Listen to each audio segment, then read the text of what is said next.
Boa tarde, bom dia, boa noite. Não sei que horário é esse que você está olhando o nosso vídeo. Hoje iremos conhecer a história da Maria do Carmo, que teve uma EQM durante o parto do terceiro filho. Ela estava lá tendo o filho dela e teve um choque hemorrágico por conta de uma artéria que se rompeu. Quase foi dessa para uma melhor, só que ela ficou e ela está aqui contando pra gente a história que ela passou, a experiência que ela viveu. Quando isso aconteceu? E o que é muito louco é o seguinte, ela como psicóloga questiona essa experiência. E o Dr. Edson Amâncio, que é o neurologista que conduz a entrevista, questiona também. Então eles têm uma conversa muito interessante. Vale a pena ver. Conta pra mim o que você achou depois.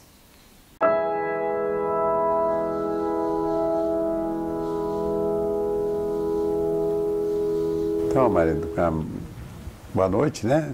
Eu gostaria que você contasse da sua experiência quase morte. Ok, vamos lá. Então, essa experiência eu tive aos 34 anos, quando nasceu meu terceiro filho. Foi em 1988. Após o parto, que foi uma cesariana, eu tive uma complicação cerca de 3 horas depois do parto e tive um choque hemorrágico devido ao rompimento de uma artéria. E infelizmente demorei para ser atendida e quando fui atendida eu já estava num estado muito crítico em termos de saúde. Eu sentia muitas dores, eu urrava de dor, de mal-estar e repentinamente eu comecei a me debater e eu senti perdendo a minha consciência, ela se esvaindo de mim. E concomitante a esse meu estado, a dor foi sumindo. E de repente, eu me senti sendo sugada de uma forma violenta para o alto do teto do quarto da maternidade, inclusive do telhado. Eu tenho bem essa lembrança. Aí, na medida em que eu sofri esse sugamento, vamos assim dizer, essa sucção violenta, em fração de segundos, eu me vi num túnel escuro, com muita luz no final dele.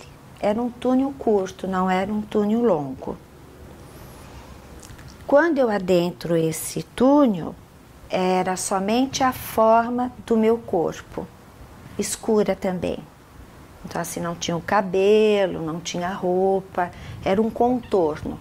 Cabeça, membros, né? Superior e inferior. Seu próprio corpo. Eu tinha essa sensação. A impressão que era o meu... que você tinha. Sim. É como uma sombra, talvez? Pode ser mais ou menos, não? Em termos de um desenho, se for para desenharmos, sim. Mas eu tinha a percepção do meu corpo naquela forma. E aí eu sigo o túnel lentamente e me deparo com toda aquela luminosidade. Aí eu adentro e eu vou seguindo. E a dor já se dissipou totalmente. A partir daquele instante, eu já não, quando houve a sucção, eu já não sentia mais nenhuma dor. Aí eu sigo a luz por um tempo com esse corpo com forma de contorno e vai transformando aos poucos aquela luminosidade, ela vai gradativamente se transformando num feixe de luz, até se tornar um fio de luz, uma luz muito forte, eu diria incandescente. E aí esse fio, a transformação do meu corpo para o fio, e esse fio dá num cubo tridimensional com um olho meu esquerdo verde, nitidamente verde. E aí como eu costumo dizer, eu fiz um passeio com o meu olho pelo cosmos, né? E aí então eu fiquei sobrevoando, flutuando, né? E a primeira coisa que eu olho é para minha mãe com o meu filho mais velho. Esse parto que eu tive foi do meu terceiro filho, eu já tinha 2 filhos e o meu mais velho tinha acabado de chegar no hospital. E a minha mãe se afastou dele, foi para a janela e de lá do alto, bem alto, através desse cubo tridimensional, com o meu olho e aquele fecho de luz, eu digo de lá de cima, mas como se estivesse muito perto deles, né? Se aquietem, eu estou super bem, não vai acontecer nada comigo. A mamãe está bem, eu estou super bem, fiquem calmos. E depois disso eu avisto a Terra, o nosso planeta, bem pequenininho. Eu diria assim que o tamanho que eu vi do nosso planeta, de onde eu me sentia que estava, era do tamanho do grão de uma ervilha. E eu identifiquei que era a Terra, de onde eu tinha vindo, de onde eu estava antes. E aí eu fiquei flutuando, foi assim muito intenso, de muita beleza, uma beleza indescritível. A sensação que eu tive foi assim de um prazer, de uma satisfação, de uma plenitude completa, em êxtase. Era um estado assim de êxtase, de muita beleza daquilo que eu avistava. Então assim eu vi o cosmos, eu me sentia flutuando pelo cosmos, pelo universo. E eu ia flutuando, dei uma volta. E como que isso terminou? Feito uma bolha de sabão. Do nada desapareceu tudo. Subitamente? Subitamente. Você não teve companhia de alguém? Não apareceu alguém conhecido? Não. Você não viu pessoas? Não. Nada. Você estava só integrada nesse cosmos aí? Eu com eu mesmo. Tá. Não tive assim, não passou nenhum filme sobre a minha vida, não vi pessoas. Não tinha barreira que você não podia ultrapassar? Não. Nada disso? Não. Foi, tudo fluiu, tudo fluiu. E era a lembrança que me ficou, porque a dor que eu vivi foi intensa. Eu acredito que eu estava no limiar da dor, né? Então eu fui daquela dor para um estado de êxtase total, né? Então eu me sentia muito plena e eu tinha assim muita convicção. Eu não sei definir bem, mas assim minha alma estava naquilo tudo, porque meu corpo estava lá. Aí eu esqueci de relatar. Quando antes de dar a volta, né, de fazer esse passeio, vamos assim dizer, eu olhei meu corpo. Você chegou a reconhecê-lo? A reconhecer meu corpo. Então eu vi do alto o meu corpo e depois me dirigi à mamãe e ao meu filho mais velho, tentando acalmá-los, mas não fiz contato com eles. Eles estavam no quarto? Estavam no quarto, na janela. Então eu avistei meu corpo, sim, desfalecido, e meu filho e a mamãe com ele conversando. E depois fiz esse passeio, essa viagem, né? E o cubo, ele girava o cubo. Era um cubo enorme. E o meu olho estava só num lado do cubo. E nitidamente verde, muito bem pintado o olho. O olho era bem delineado. Os cílios, tinha a sobrancelha também. E o olho, um olho bem grande. E o cubo girava, e conforme ele flutuava e preso ao cordão, né? E o cordão estava ligado à terra. Era um fio dourado, né? Ligado, e eu fiquei flutuando. A sensação era assim de que aquilo era uma eternidade. Era uma coisa assim que não dá para medir, era uma sensação muito plena. Então quer dizer que você esteve lúcida, hiperlúcida em todo o momento dessa experiência. Sim, Você está descrevendo aquilo que você viu e naquele momento você tinha plena convicção de que tudo aquilo estava acontecendo, o seu corpo lá, túnel. Sim. Você não Sim. questionou, não duvidou de nada. Não, em absoluto. A questão foi depois. Mãe do Carmo, voltando aí na história de que você saiu do corpo e viu o seu próprio corpo, isso não te assustou de algum jeito, não? Você estava absolutamente em paz já? Época, no da momento da visão. experiência, em hipótese nenhuma. Você estava absolutamente tranquila? Tranquila, eu não fiquei com medo, eu não titubeei, eu não tive dúvida, eu simplesmente fui. Quando você estava lá no alto, você falou no teto, às vezes até no eu senti telhado, passar né? o teto do quarto e o telhado. Quando você contou essa experiência para o seu pai, para sua mãe e o seu filho, eles concordaram nessa situação? Em algum momento eles estavam na janela? Ou seja, eu gostaria... Deles relatarem que viram isso? Não. Você os viu nessa situação, os dois na janela. Sim. Depois que você voltou, que recuperou do problema, você contou essa história para sua mãe? Sim. E eles confirmaram que eles realmente estavam na janela em determinado momento? Inclusive confirmei recentemente, porque como fazem 26 anos, né, e eu tive com mamãe esses dias e confirmei, mamãe, você estava na janela com o Guga, que é o meu mais velho, estava. Confirmou. Porque meu médico, quando chegou, pediu para tirar ele de perto, né? Porque aí veio é UTIsta, né? Isso, intensivista. Isso. E isso tudo eu ainda estava semiconsciente. Tá, você não estava na viagem, digamos assim, ainda não. Não, na hora que ele subiu de cavalinho comigo, porque eu já não respondia à anestesia, né? Então ele aplicou aqui um golpe e acho que pôs um catéter, né? Para colocar o anestésico e eu fui direto para o centro cirúrgico. Tá, mas nessa hora do catéter, você ainda estava percebendo alguma coisa, não tinha acontecido, não, né? Não. Eles Foi chegaram... antes de eu ir antes de eu voltar para o centro cirúrgico. Ah, tá. Você foi reoperada, então, né? Tive que ser. Tá. E nesse momento da reoperação, aí provavelmente você estava anestesiada, aí você não tem lembrança, você não assistiu isso lá do... Não, né? De ser reoperada, os médicos, o centro cirúrgico, nada disso. Nada. Tá. Foi uma experiência muito pessoal, que eu sinto assim que envolveu mais a mim mesma, salvo aquele momento que de lá de cima eu falo para eles se tranquilizarem que eu estava muito bem, né? E se fosse possível comunicar, essa era a mensagem. Isso. Você não conseguiu.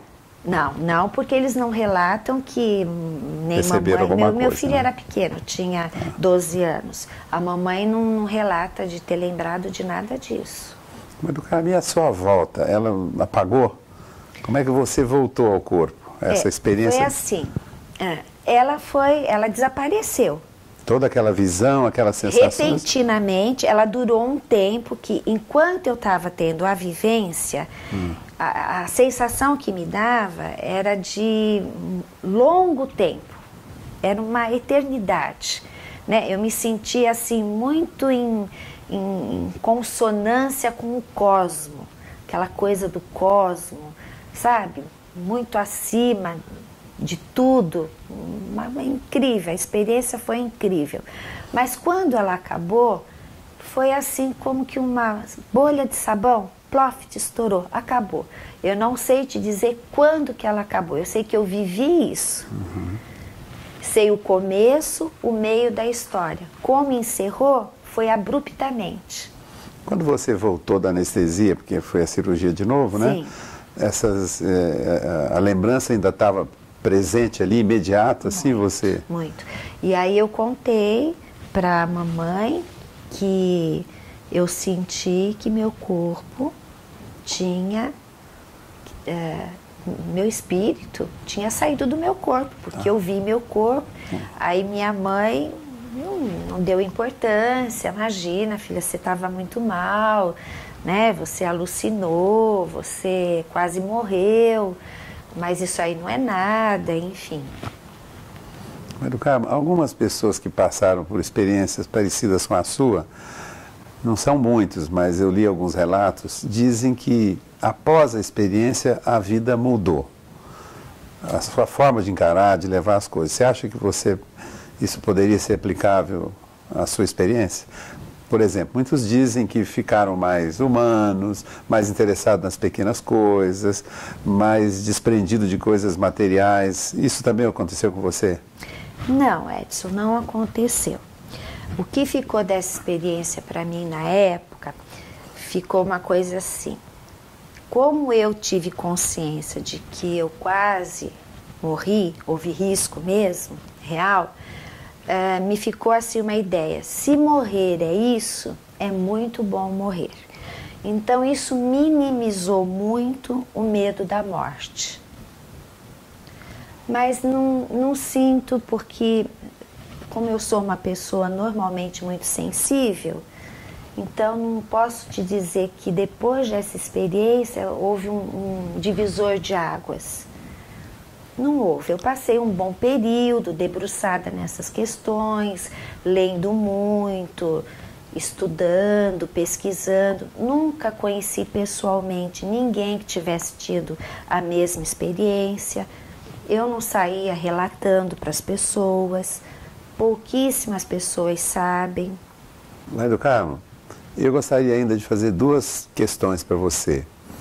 A primeira delas é saber se, no seu caso, você desenvolveu alguma capacidade, depois da experiência, que você possa relacionar ao fato de ter tido a experiência.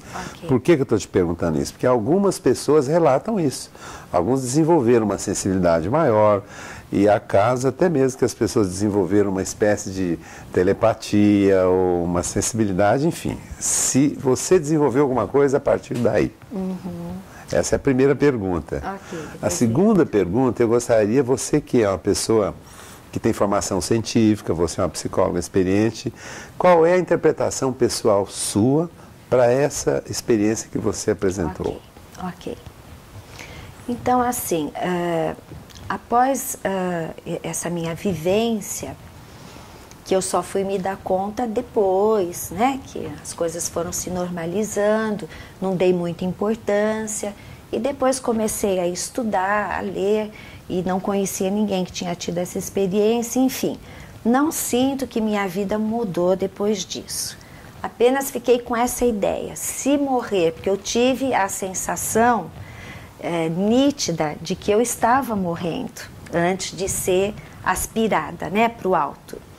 Então eu fiquei por muito tempo com essa sensação de que se morrer é esse desprendimento e o fio se solta, o meu não se soltou, por isso que eu não morri, né? Então foi assim que eu entendi.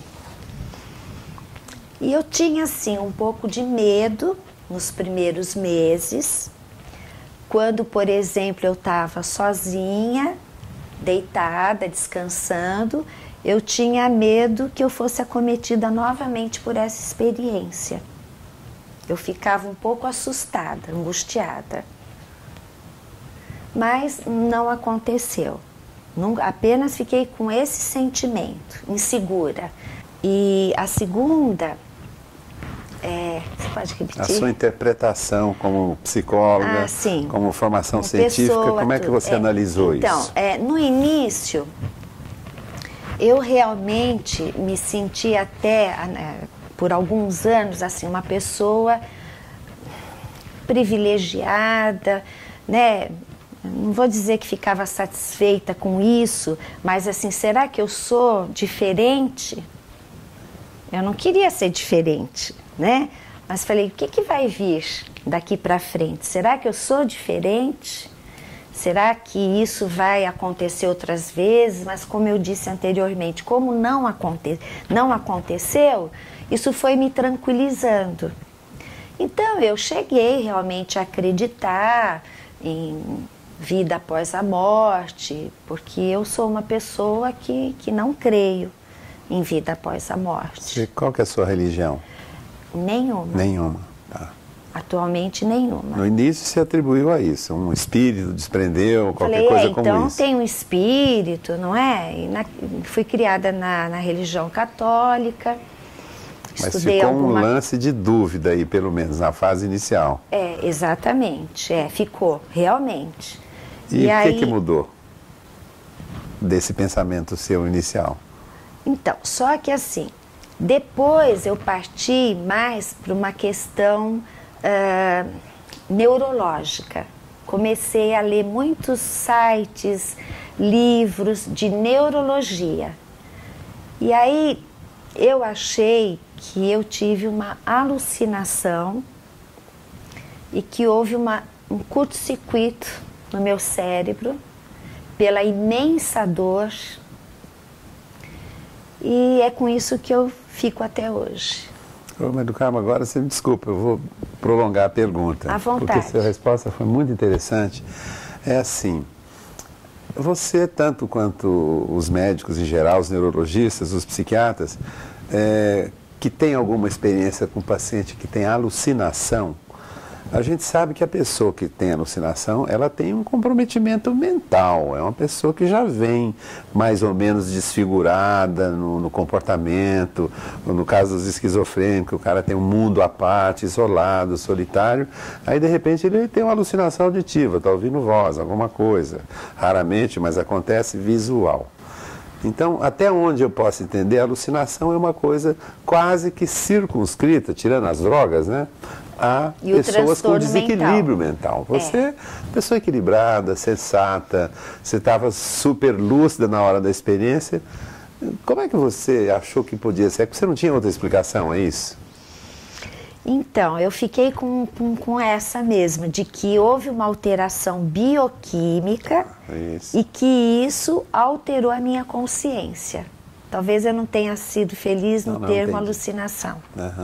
Então, assim, a dor me levou ao êxtase do prazer, né? Pela dor, causado pela dor, e alterou, como se eu tivesse um curto-circuito, uma alteração bioquímica mesmo. No cérebro. Do cérebro, né? Então eu tive um outro estado de consciência, porque eu não estava morta, eu estava quase morta, tanto é que é chamado assim, né? Experiência de quase morte. Eu vou fazer mais uma pergunta, mas, cara, desculpa. É o seguinte, você falou assim rapidamente que uma da interpretação que você dá a essa experiência tem uma conotação de uma defesa de alguma coisa, né?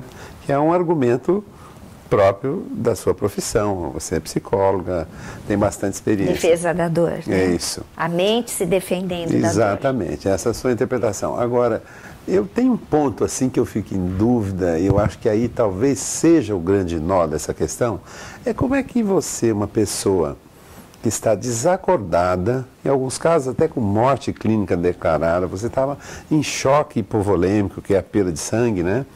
Como é que você pode ver a sua mãe e o seu filho? Você estava super consciente disso. Você tem alguma resposta para isso? Como é que é possível? Então, a sua mente não estava lá no seu cérebro, porque você estava inconsciente. Você estava vendo, você sentiu ser deslocada. Você acha que a química ali te permitiria que essa química, então, nós temos alguma coisa muito misteriosa por trás disso, você concorda? Concordo, plenamente. Não tenho essa resposta. Eu acho que ninguém tem essa resposta, né? A gente fica querendo justamente porque fica uma sensação, assim, para mim, de que como deslocou, a dor ficou e acabou e eu desloquei, porque é uma coisa tão atemporal, né? Não tem como medir isso. Foram sensações. Mas no seu caso, com confirmação, né? Sua mãe confirmou que ela estava lá na janela. Sim. Então, de algum jeito, a sua consciência deslocou ali, porque não é possível uma pessoa desacordada com... Mas será que minha consciência não poderia estar lá mesmo, onde eu estava, com a sensação de que eu estava flutuando? Isso muda o conceito nosso de consciência, né? Porque você consciente, você está acordado. Você não tem consciência quando você está dormindo. Sim. Ou morto. Mas será que pelo fato de eu estar quase morta, não morta? Não, é essa situação que permite isso, né? Mas aonde está essa consciência que seu corpo está lá, você está vendo e vendo coisas que as pessoas confirmam. Quer dizer, então não foi alucinação. Entendi, Sua mãe confirmou, entendi. estava no quarto. Você pontuou bem, Não entendi. A alucinação é uma deformidade, uma percepção de coisa que não existe. No seu caso, não. Você está vendo a sua mãe, então não é alucinação. Ela estava lá, mãe, estava lá na janela? Estava. Então, eu acho que a alucinação não cabe, mas também não tem a resposta. Eu queria saber se você tem. Entendi. Né? Não, não tenho. É um mistério. Mas, Carmo, eu quero voltar ao ponto da bioquímica cerebral que você abordou, porque isso me interessa. Se você analisar os neurocientistas atuais, os trabalhos mais recentes, e já de algum tempo, esse pessoal é todo materialista, né? E acredita o seguinte: embora a gente não compreenda tudo sobre a mente, mas a mente é exatamente aquilo que você insinuou, quer dizer, ela é um produto do cérebro. Ela não seria uma coisa, mas ela é uma característica, né? Agora, como é que fica para você pensar assim, numa coisa tão material como é o cérebro, que são circuitos de neurônios, neurotransmissores, gerar uma coisa tão imaterial como é a mente? Essa mente que saiu ali, de que estava em algum canto e que viu a sua mãe lá. Como é que você pensa um pouco isso? Você também concorda com os cientistas que a mente é produto dos neurônios? Sim. Ela é fabricada, que nem a mama fabrica o leite, né, como eles costumam dizer. Sim. O cérebro fabrica a mente. Sim, sim. E os neurotransmissores, as substâncias, é isso que você quis dizer, né? Cerebral, que alguma coisa alterou, mas você vê que interessante que isso acaba sendo sempre um paradoxo, né? O cérebro está mal funcionante, porque está sem nutrientes, está sem oxigênio, a sua pressão está a zero, e você está assistindo cenas como se fosse um filme, com uma nitidez espantosa, reconhecendo pessoas, vendo a posição que eles estão no quarto, onde você está praticamente morta. Sim, sim. Ainda assim, você acha que é neuronal, é disfunção, é curto-circuito? Acho que sim, e vou um pouquinho mais além. Pergunto, até que ponto, apesar de ter vivido tudo isso, mesmo vivendo tudo isso, né? Porque a experiência me provou que não é impossível, nada disso foi longe de mim, não saiu de mim, estava tudo lá comigo, né? Mas de uma forma atemporal, sem espaço, noção de tempo, tudo se perdeu. Me questiono isso agora, né? Até que ponto não estava tudo ali comigo, no meu cérebro, né? No seu cérebro, ali, temporariamente danificado, né? Danificado, mas por um fio. Entendi. Né? Por um fio, porque eu não estava morta. Então, acho que esse veiozinho aí, esse restante que ficou, me proporcionou toda essa vivência. Eu estou aqui pensando, até a sensação é nítida, né? Na época eu fiz, infelizmente joguei tudo fora depois, porque não vou ver mais isso. Eu fiz muitos desenhos, né? Principalmente do cubo tridimensional com um fecho de luz preso por um fio. Ele começava um fecho grande e ia afinando até chegar onde eu estava, né? E então até que ponto, né? Não foi um sonho, um pesadelo, uma coisa desse tipo, né? Que você fala, porque nos sonhos a gente também fala, não é mesmo? E nem a luz, quando havia, você diz que foi atraído para um feixe de luz, né? Ela não era uma luz cegante, não era uma coisa tão intensa que não te permitia enxergar. Não, porque ela se mantinha, essa luz, Edson, ela se encontrava no fim do túnel, que não era um túnel quilométrico. Aí eu fui fluindo naturalmente naquele contorno de corpo que eu contei inicialmente, ao encontro dessa luz. Quando eu adentro, meu corpo adentra, se transforma, é como se o corpo desaparecesse, o contorno, tá? E aí vai se transformando num fecho. E esse fecho se transforma num fio, e aí eu me sinto dentro de um cubo com o meu olho esquerdo, de cor verde. Era a parte visível para você, era somente o olho no cubo. O olho do cubo. E ali no olho do cubo não tinha o meu corpo. O corpo estava lá. Mas tinha a minha consciência. Eu sentia nitidamente isso. Porque eu pensava, eu me deliciava, era um gozo. É como um gozo. Queria saber, na descrição, você já me falou várias vezes disso, né? Mas nesse fio que ligava você à Terra, ele nunca desapareceu, né? Ele continuava, esse fio dourado. Sim. Você já me descreveu até como um fio de cabelo, como um fio de ouro. Isso. E aí, só para entender a imagem, era como se fosse um fio assim reto que te ligava, que ia da Terra, ou desse grão de ervilha até esse cubo que você interpreta como a tua consciência, ou era uma coisa mole, fluida, que sim. Sim. Então, inicialmente, no momento da transformação do contorno do corpo para essa luz na saída do túnel, era um fecho de luz forte, reto. Na medida que ele vai se estendendo e nesse inteirinho, dali sai o cubo e o meu olho juntos, né? Aí ele vai se afinando. Ele vai se afinando e acompanhando o movimento do flutuar, né? E aí ele fica ondulado. Ele fica que nem uma pipa. Ele oscila, né? Igualzinho uma pipa. Oscila, né? O cordão umbilical. Ô, Maria do Carmo, você, quando tenta se apoiar na hipótese da alteração bioquímica cerebral, você traz um assunto correlacionado, que é o seguinte: há pessoas que fazem exatamente o oposto de você, né? Quem passou por isso e acha que a mente está em outro lugar, que o corpo pode estar em outro lugar e que em algum momento, temporariamente, isso está tudo junto. E a mente influenciando o corpo, enfim.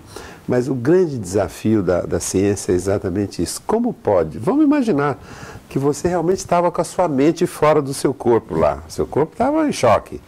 E como é que pode a mente, que é uma coisa imaterial, isso não há dúvida nenhuma, se relacionar com uma coisa material como é o cérebro? Como é que é possível isso? E isso, inclusive, contraria leis rígidas da mecânica. Então, a impressão que a gente tem é o seguinte: alguns comentários já são feitos que é possível que isso até exista, mas numa física que nós desconhecemos. Nós não temos acesso ainda. Então, tudo bem, isso vai ser possível em algum momento, essa teoria de que a sua mente pode ser uma coisa diferente do seu cérebro ou do seu corpo, mas em algum momento eles estão juntos e podem estar separados, como acontece na experiência quase-morte. Então, nós não temos mesmo como explicar isso. A ciência, por enquanto, não tem. A não ser que venham novas descobertas, e provavelmente virão, de uma física que nós não tivemos acesso, que permite que isso possa ser verdade. Mas, por enquanto, o seu raciocínio é o que a ciência reconhece. Quer dizer, alguma coisa aconteceu no seu cérebro, só que falta... Isso é um verdadeiro paradoxo. Esse é o santo graal da neurociência, a hora que a explicação tiver. Nós não temos essa explicação mesmo, você tem razão. Eu disse, não disse? Disse que valia a pena ver? Se você gostou, se você curtiu, então divulgue. Divulgue para os seus amigos, divulgue no seu Facebook, divulgue no seu Instagram, divulgue por aí, divulgue no boca a boca, se inscreva no nosso canal, dê likes para nós, que nós gostamos de likes, certo? Fique ligado nos próximos vídeos. E mais, se você tiver alguma pergunta para fazer, ou se você teve uma EQM e sentir vontade de compartilhar essa história com a gente, não hesite em nos escrever, a gente vai amar receber a sua história, a gente arma essa entrevista e vai ser muito legal. Nosso e-mail é afinalokesomosnós@gmail.com ou afinalokesomosnós@gmail.com. Escreva pra gente que a gente entre em contato. Muito obrigada pela sua companhia. Até a próxima.